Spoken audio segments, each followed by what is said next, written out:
श्री शिवाय नमस्तुभ्यम दोस्तों। हर हर महादेव। कैसे हैं आप सब? स्वस्थ और सुरक्षित होंगे। दोस्तों, आज जो मैं उपाय बताने वाली हूँ, सोमवार को करने वाला बहुत ही सरल सा उपाय, लेकिन इसका प्रतिफल, इसका फल, इसका परिणाम, इसका रिजल्ट 100% आपको धनपतियों की श्रेणी में लाकर खड़ा कर देगा। आप चाहे लॉटरी से प्राप्त करें, चाहे कोई अचानक आपको धन प्राप्ति हो, लेकिन धन प्राप्ति के महायोग, चमत्कार आपकी जिंदगी में अवश्य चमत्कार हो जाएगा। बस जो मैंने अपने वीडियो के माध्यम से आपको बताया, आप यदि वैसा कि वैसा ही करते हैं, बहुत ही चमत्कारी परिवर्तन आपकी लाइफ में आने वाला है। आप कर देखिए। किसी को 5 सोमवार में भी फायदा दिख जाता है, किसी को 11 सोमवार करना होता है। ऐसे करके लगातार ये उपाय करना ही पड़ेगा, क्योंकि प्रतिफल तो मिलता ही है, लेकिन किसी को कुछ ज्यादा समय लगता है और किसी को कुछ कम समय। आपने सुना ही होगा, भोलेनाथ अपने भक्तों पे इतनी जल्दी प्रसन्न हो जाते हैं, क्योंकि रावण जैसे व्यक्ति को उन्होंने अपना महल, जो सोने की लंका थी, रावण को दान दे दी थी और अपने हाथ का कंकण भस्मासुर को दे दिया था। ऐसे भोले भाले हैं भोलेनाथ। आप इस उपाय को करके देखना, और इस उपाय में भोलेनाथ का कहीं से कहीं तक लक्ष्मी जी से ज्यादा कुछ ऐसा नहीं है, लेकिन फिर भी इस उपाय से माँ लक्ष्मी भी प्रसन्न होती है। भोलेनाथ की आज्ञा अनुसार लक्ष्मी आप पर प्रसन्न होकर और आपको धन से भरा पूरा कर देती है। आप इसके लिए आप ये उपाय यदि शाम के समय करते हैं, यदि आप मंदिर में करते हैं तो आप सुबह के समय करें, और यदि घर में आपकी शिवलिंग है तो आप रात्रि के समय सोमवार के दिन करें। यदि सोमवार को किसी कारण से नहीं कर पा रहे हैं तो आप ये पूर्णिमा को भी कर सकते हैं। बहुत ही अचूक उपाय है माँ लक्ष्मी को प्राप्त करने का। आप एक कलश में कच्चा दूध गाय का लेना है आपको, इस बात का अवश्य ध्यान रखें। दूध गाय का ही होना चाहिए। उसमें थोड़ा सा आप मिश्री मिला लें, साथ ही थोड़ा सा गंगा जल। आप यह सामग्री अपने पास पहले से ही इंतजाम करके रखें। एक थाली में, परात में। आप यदि घर में कर रहे हैं तो जो शिवलिंग है शाम के समय करेंगे ज़्यादा उत्तम होगा, क्योंकि जो महालक्ष्मी को मनाने के उपाय होते हैं, माँ लक्ष्मी की पूजन के उपाय होते हैं, वे शाम के समय ज़्यादा फलीभूत होते हैं। लेकिन मंदिरों में अक्सर शाम के समय अभिषेक करने का मना होता है, और ये एक प्रकार की अभिषेक की क्रिया है, और भोलेनाथ को वो जो अति प्रिय होते हैं वह सामग्री हम अभिषेक में चढ़ा रहे हैं। लेकिन मंदिर में करना थोड़ा मुश्किल होता है। मंदिर में करेंगे तो आपको सुबह ही करना होगा। आप यदि घर में कर रहे हैं तो परात या थोड़ी सी जिसमें ज़्यादा गहराई हो ऐसी थाली ले लें, और उसमें आप शिवलिंग रख लें। आपको थोड़े से सफ़ेद पुष्प साथ में रखना है, और थोड़ा सा इत्र, क्योंकि इत्र भोलेनाथ को भी बहुत प्रिय होता है, और इत्र माँ लक्ष्मी को भी अति प्रिय होता है। आप ये माँ लक्ष्मी को पाने के लिए उपाय कर रहे हैं, इसलिए आपको इत्र तो रखना ही चाहिए। सफ़ेद पुष्प, वो भी यदि मोगरे के हों या गुलाब के हों तो अति उत्तम। साथ में यदि आपके पास है तो कमलगट्टी की माला, यदि नहीं है तो आप रुद्राक्ष भी ले सकते हैं, रुद्राक्ष की माला भी ले सकते हैं। आप शाम के समय हाथ पैर धो लें। यदि सुबह के समय आप करते हैं तो स्नान के तुरंत बाद कर ही लेंगे, और यदि शाम के समय करते हैं तो आप अपने हाथ पैरों को स्वच्छ जल से धो लें। उसके बाद आप जहाँ भी बैठ के करना चाहते हैं शांति से, कोशिश करें कि कोई आपको बीच में डिस्टर्ब ना करे। आप थाली में रखें शिवलिंग, और जो सामग्री मिलाई गई है, आपको क्या क्या लेना है? कच्चा दूध, उसमें थोड़ा सा मिश्री, और साथ ही गंगा जल। इन तीनों सामग्रियों को आपको भोलेनाथ पर कंटिन्यू, आप बिल्कुल लगातार, जैसे धार टूटना नहीं चाहिए।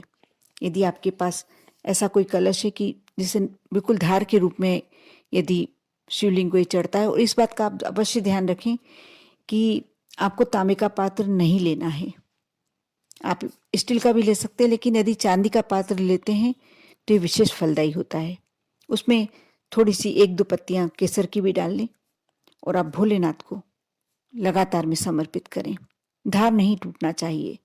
साथ ही साथ यदि कोई वहाँ पास में बैठा हुआ है, यदि 2 लोग हैं, आप 2 लोग बैठे हुए कर रहे हैं, तो कमल गट्टे की माला से जो मैं मंत्र बताने जा रही हूँ उस मंत्र का जाप करें। यदि नहीं तो आप इस मंत्र को याद कर लें और माला से जाप करने की आवश्यकता नहीं है। आप समर्पित करते जाएं। जो आपने दूध और मिश्री का मिश्रण बनाया है, आप भोलेनाथ को धार बनाकर, धार नहीं टूटने दें। आप इस बात का विशेष ध्यान रखें। ऐसा कोई बहुत बड़ा इसका रीज़न नहीं है, लेकिन धार नहीं टूटना चाहिए। जो हम मनोकामना कर रहे हैं, जो हम अपनी इच्छा रख रहे हैं, इसका मतलब यह है कि जितना हम यदि उसको धार से डालते हैं, धार नहीं टूटने देते हैं, उतनी ही जल्दी ये इच्छा हमारी फलीभूत होगी।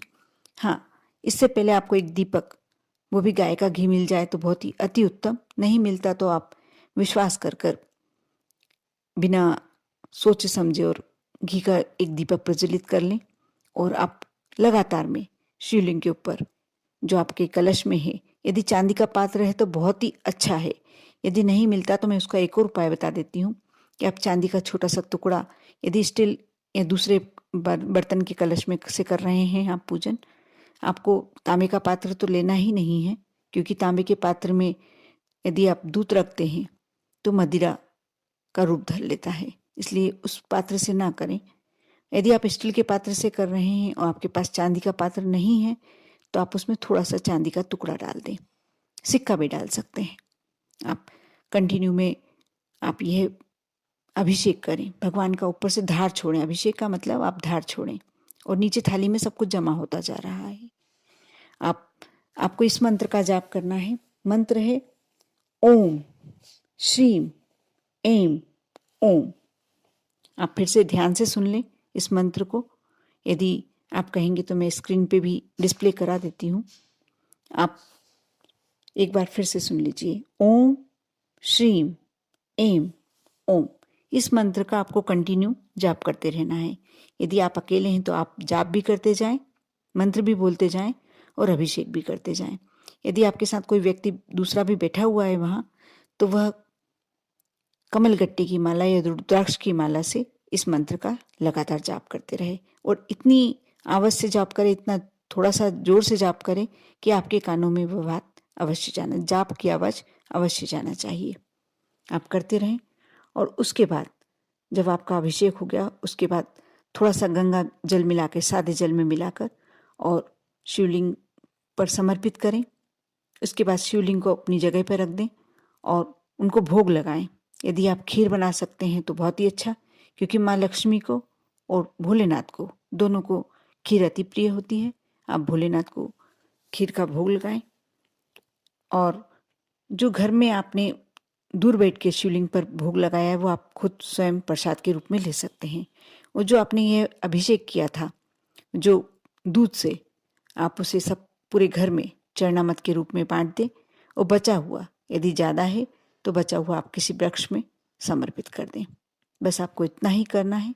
आप अपने मन की इच्छा, जब दीपक तक प्रज्वलित रहे, वो जब दीपक में थोड़ा सा कपूर डाल के कपूर से आरती करें। दीपक में आपको बाती से आरती नहीं करना है, थोड़ा सा अलग दीपक में थोड़ा कपूर डालें और भोलेनाथ की आरती करें। और जो भी मन की इच्छा, आरती करते समय जो भी मन की इच्छा है आपकी, ये सबसे ज़्यादा लक्ष्मी प्राप्ति के लिए यह उपाय है और किसी कार्य के लिए नहीं। आप लक्ष्मी प्राप्ति यदि चाहते हैं, आपको चाहिए कि आपके पास अथाह धन संपत्ति हो, तो आप ये कार्य अवश्य करें, कर देखें। आपको कंटिन्यू में ये 5 सोमवार 11 सोमवार ऐसे तो करना ही है। आपको लगता है कि फ़ायदा हो गया है, आपका काम बन गया है, उसके बाद आप शायद बंद भी करें तो कोई प्रॉब्लम नहीं होगी, लेकिन आप अभी तो आपको कंटिन्यू करना पड़ेगा जब तक आपको लगता नहीं है कि आपकी मन की इच्छा पूरी हो चुकी है। आप यदि महिला हैं और मासिक धर्म में होती हैं तो वाला, यदि कोई घर में परिवार में कोई दूसरा कर सकता है तो ठीक है, नहीं तो कोई बात नहीं, उस सोमवार को छोड़ दीजिए। और इन दिनों में ज़रूरी नहीं है कि आप व्रत करें, करते हैं तो ठीक है, नहीं करते हैं तो भी कोई प्रॉब्लम नहीं है। विश्वास रखकर और श्रद्धा रख के, और आप सबसे पहले तो ये उपाय करते समय आप मन में सोच लें कि मेरे पास तो अतः लक्ष्मी का भंडार होने ही वाला है। जब आप मन में ऐसी इच्छा रख कर भोलेनाथ के समक्ष पूजन अर्चन करते हैं तो आपका वह कार्य अवश्य सिद्ध होता है। आपको वीडियो अच्छा लगा है तो लाइक अवश्य करें और मेरे चैनल को सब्सक्राइब अवश्य कर दें, क्योंकि बहुत सारी अच्छी अच्छी जानकारी आपको इसी से प्राप्त होती है। ओम नमः शिवाय।